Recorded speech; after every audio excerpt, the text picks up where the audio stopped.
Of not having Trump on the ballot in 22 the way he was in 20. That was a big driver on turnout. Julie, do you think that might depress Democratic turnout here in Arizona?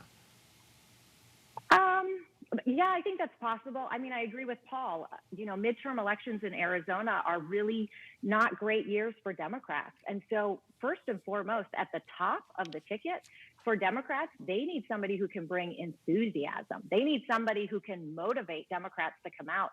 They need like I said before, a bright line separating what they stand for and what their opponent stands for. They need to talk about the issues that matter to everyday Arizonans. And by the way, that's not the partisan recount.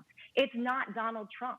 It's what's happening at my kitchen table. It's what's happening to my wallet. Am I allowed to go out? Can I find childcare? Can I get quality pre-K? Those are the issues that they really need to be talking about. They need to shift, and they need to shift now. Okay, I'm going to put you on the spot as a Democrat. Who is that bright light at the top of the ticket in 2022? I don't know. Okay. I mean, I do think that Mark Kelly will be a huge positive for the Democrats. I really do. I think especially once infrastructure and Build Back Better pass, which I believe will pass, I think you're going to see Mark Kelly run on that. And I think you're going to see him do an excellent job of messaging about how the pieces of that bill affect Arizonans and how he really is bringing progress and helping out the folks of his state.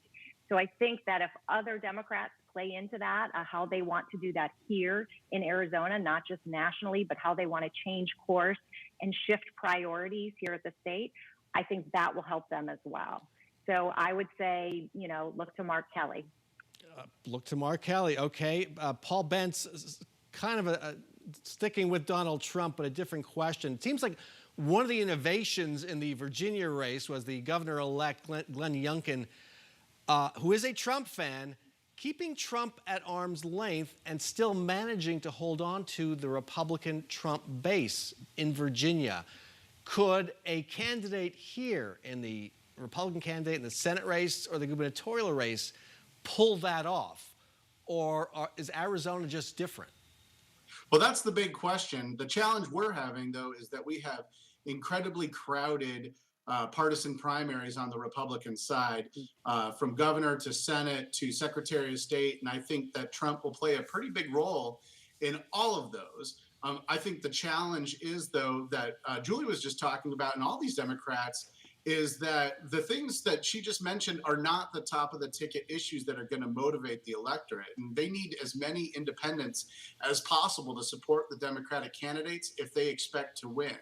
The thing that a lot of folks forget is that the blue wave election 2018 was still a +7 Republican turnout. And with all apologies to Alabama, I think there might be a crimson tide this year, and we could see +8 or more Republican turnout. And child care and those issues will not move the needle. Education is one that would move the needle. One that's not being talked about at all that would be enormous for independent voters and others is water and drought. And I think it's important to point out that I'm not saying climate change. I am talking about the aspects of it that are directly important to Arizonans and that they're acutely aware of. Water is now the third highest issue facing the state besides immigration and education. And there's a lot of leeway for leadership in that area because that is not a single partisan issue. And so that's a place that I think both sides could find some great deal of success if they want to move forward with this. But when we talk about Trump, I don't think there's a way to get Trump out of the primary. It's just the question is, will he dominate the general election? And the Republican Governors Association and others have showed a playbook that they can use to be successful in a general election, and it doesn't involve Trump. The question is, will the Republican winners that come out of the primary be willing to embrace that? If it's Carrie Lake, I'm not sure she's going to be able to do that and understand what it takes to win. And there's some other candidates I think that fit that mold as well. And Julie, is that what Democrats are hoping for? More Donald Trump on the Republican side? Yeah, I think they are. But I also think I would agree with Paul in that I don't think that Democrats can just be talking about Donald Trump either. You know, what I see again, the focus is on the partisan recount. And I just don't think that that's what moves voters. So I really think that they need to move away from that. I think that they can still define themselves as very opposite from the opposition, and that they aren't taking orders from somebody named Donald Trump, and that they're independent in that respect. I think that that's a bright line that they can draw. But if they're banking on winning because of Donald Trump, because these candidates have tied themselves too closely to him, then I think that's a losing strategy. They have to show some enthusiasm, and they have to show what they can bring to these Arizonans.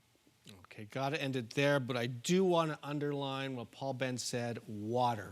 It's going to be the biggest issue confronting our next governor, and we need to hear a lot more about it. Julie Erfle and Paul Bentz, great discussion. Thanks so much for joining us.